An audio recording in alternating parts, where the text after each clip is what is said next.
This is my blog for the week of March 16th. 16th, yeah. March 15th, March 16th. On Monday this week, I had an interview at Patriot High School.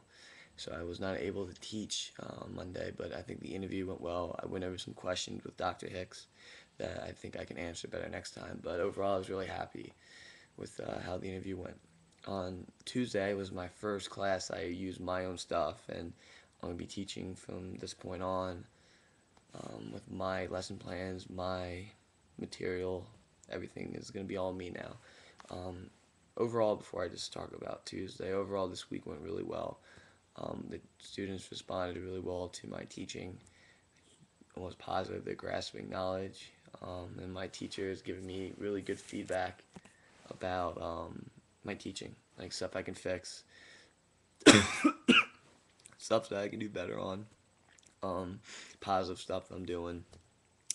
The main concern, I guess, been my PowerPoints. He's really good with PowerPoint, so he is kind of nitpicky about certain things. But I'm glad he's bringing that up to my attention.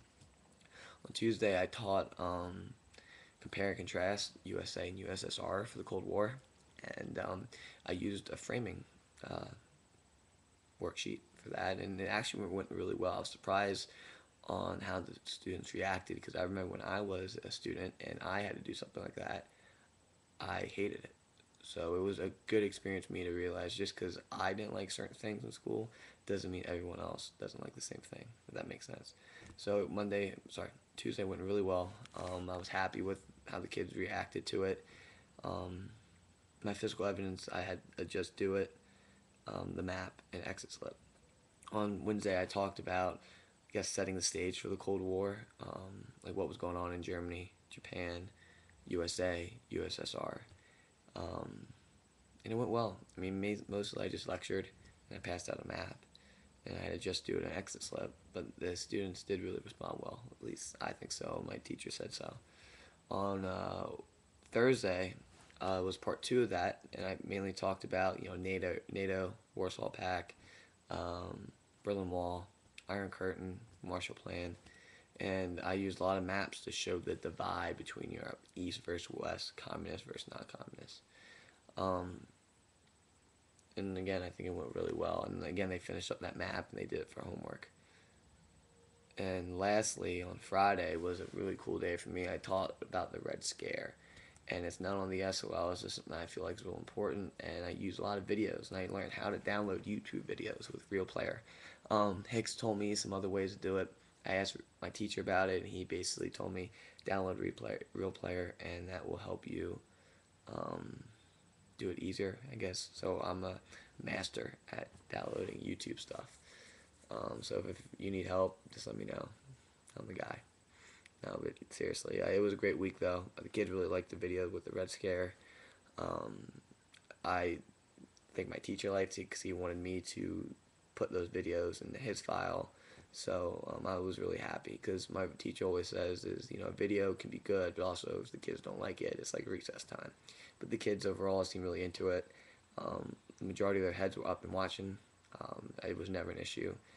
They had questions. We talked about stuff. So it was a good day. It was an easy day for me since I've been lecturing the past 3 days. It was nice just to have them watch a video, and I would stop it at certain parts. Basically, the videos I showed was one was about Duck and Cover, the cartoon, which I really liked. One was about McCarthyism. Another one was about how to spot a commie, and the last one was about when the Soviet Union got a nuclear weapon. And I had two more that I was planning on using. Actually, I showed one in a couple classes if I had time. It was Invasion of the Body Snatchers. It shows like communist spies, how people would look like you, talk like you, but inside they felt differently. So I had a movie trailer about that. So overall, the kids really liked it, and this week's been really really good. Um, my biggest thing is the two things that I learned a lot about this week. Actually, we can do three things that I learned a lot about this week. Is the first one is, as I said before, if I don't like something when I was in school as a student, of course I have to be aware of that, but that doesn't mean everyone feels the same way. I was really surprised in total how the kids liked the framing activity. I guess it was a good way for them to organize information. So that was an important thing to me because I really didn't like it, and I was really afraid, especially for being my first day, how the kids were going to react. The second thing that I learned this week is vocab. This is something that me and my teacher have been discussing. We had 3 lessons this week that, I mean, not the whole lessons, but 3 lessons that hit on Cold War vocab, differences between the USA and USSR, totalitarian, capitalism, communism, etc. And the kids still really didn't get it, at least how I would want them to. So I gotta find different ways to get them to understand vocab. And this is an issue that my teacher's been telling me he's been trying to deal with too. Because my biggest thing is if you don't understand the vocab, how are you going to understand the subject or a unit? So when I do my civil rights one and I get to introduce the topic, I didn't get to introduce it um, this time because my teacher wanted to introduce it, and also I was gone Monday. So I was still there in the beginning, but I wasn't the first one. So when I do the civil rights, I want to try something different with vocab. I said I want to do something with smartboard, but I might try something else too. The last thing is how important it is to have feedback from a teacher, my co-op teacher. Hicks, I don't know if you're gonna watch this, but I was bugging him a lot about going to one high school because I coached at this high school, and basically he said it's a good high school. The teacher that you're asking for at that high school is good, but I want you to have someone that can give you good feedback. And the stuff that my teacher's been telling me this week, again, I told you, can be nitpicky, but that's why we're doing this. It's a chance for us to try different things, but also to perfect things. And my goal is if I can perfect certain things to make me a better teacher, then it's all worth it. So those are my 3 things I learned this week, and again, it's been great. And Kathy, you said you're gonna come tomorrow. Tomorrow I'm gonna be doing a history mystery activity with the Cuban Missile Crisis. So I'm pretty excited to see how that turns out. I'm gonna see if it counts as a Skim C, so you can let me know.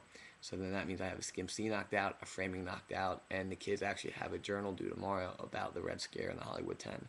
So I'm knocking a lot of things out. So thank you for watching and have a great week.